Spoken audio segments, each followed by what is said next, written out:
కృష్ణలంక ప్రాంతం అంతా కూడా ప్రధానమైన సమస్య వరద ముంపు నుంచి కాపాడటానికి రిటైనింగ్ వాల్ నిర్మాణం పూర్తయిన తర్వాత సైడ్ ఎఫెక్ట్స్ బోల్డ్ వస్తూ ఉన్నాయి. దాంట్లో ప్రధానంగా డిస్పోజబుల్ ఆఫ్ డ్రైనేజ్ అనేది ఒక ప్రధాన సమస్యగా ఉంది. దానివలన ఈ డ్రైనేజ్ అంతా కూడా అక్కడ పేరుకుపోయి దోమలే కాకుండా మురుగు కంపుతో ఇక్కడ నివాసం ఉండేవారందరూ కూడా చాలా ఇబ్బంది పడుతూ ఉన్నారు. కృష్ణానదిలో కూడా అనేకమైన ఈ డ్రైనేజీని కృష్ణానదిలో పంపించడానికి అనేకమైన రూల్స్ నిబంధనలతో కార్పొరేషన్ కూడా ఇబ్బంది పడుతూ ఉంది. వీటన్నిటిని కూడా దృష్టిలో పెట్టుకుని ఏ ఒక్క రూలు విరుద్ధంగా కాకుండా దీన్నంతా కూడా డిస్పోజ్ చేయడానికి ఒక ప్రణాళికబద్ధంగా ప్రధానమైన సమస్య పరిష్కారం ఏంటంటే, నా ఉద్దేశంలో అక్కడ కృష్ణా రిటైనింగ్ వాల్ పక్కన ఒక రోడ్డు వస్తే ఆ రోడ్డు కింద అండర్ గ్రౌండ్ డ్రైనేజీలు, సైడ్ డ్రైన్స్ ఇవన్నీ కూడా వెళ్ళిపోతే ఎక్కడికక్కడ క్లియర్ అయిపోయి ఇది కాలనీతో కలిసిపోయి కాలనీ వాసులకు కూడా రవాణా మార్గం పెరుగుద్ది. సో వీటన్నిటిని ఆలోచన చేయడానికి ఈ రోజున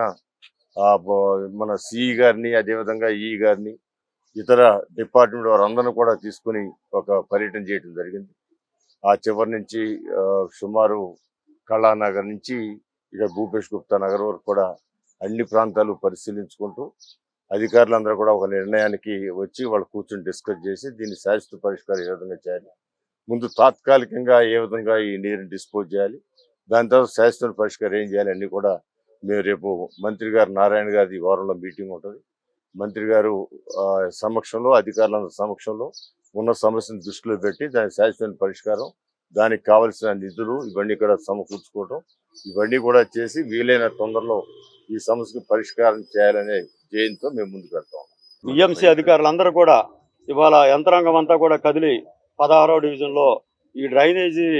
సమస్యలు బాగా ఎక్కువగా ఉండటాన్ని, ఈ దుర్గంధంలో ఈ ప్రజాజీవనం ఎలా ఉందో ఏంటో పరిశీలించడానికి అధికారులను కూడా తీసుకొచ్చి ఇక్కడ పడుతున్న ఇబ్బందులు అన్ని కూడా స్వయంగా చూపించి తక్షణమే ఈ సమస్యకి పరిష్కారం దొరికే విధంగా డ్రైనేజ్ వ్యవస్థని సరిచేసే విధంగా మరి అధికారులందరినీ అప్రమత్తం చేసి మరి మాట్లాడటం జరిగింది. గతంలో 5 సంవత్సరాల కాలం చూస్తే ఇక్కడ అందరూ కూడా ప్రజలు అన్ని రకాలుగా ప్రజలందరూ కూడా బాగా ఇబ్బంది పడుతూ ఉన్నారు. ఈ రోజున 16వ డివిజన్లో Nagendra Nagar, 10 MGD plant, Kalanagar, police colony, Bhupesh Gupta Nagar ఈ ప్రాంతం మొత్తం కూడా మరి ప్రజా జీవనం మరి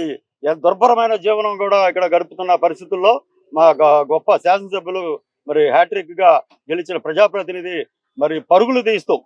అభివృద్ధిని పరుగులు తీస్తూ ఇవాళ రాష్ట్ర ముఖ్యమంత్రి నారా చంద్రబాబు నాయుడు గారు 5 సంవత్సరాల క్రితం విజయవాడలో ఎటువంటి అభివృద్ధిని అయితే చూపించారో ఆ తర్వాత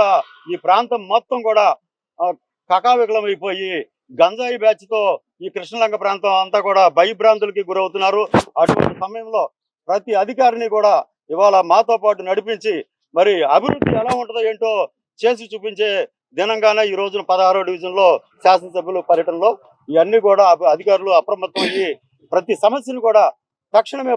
పరిశీలించి తక్షణం పరిష్కరించే దిశగా అడుగులేస్తామని చెప్పి మీ అందరి ముఖంగా తెలియజేస్తున్నాం.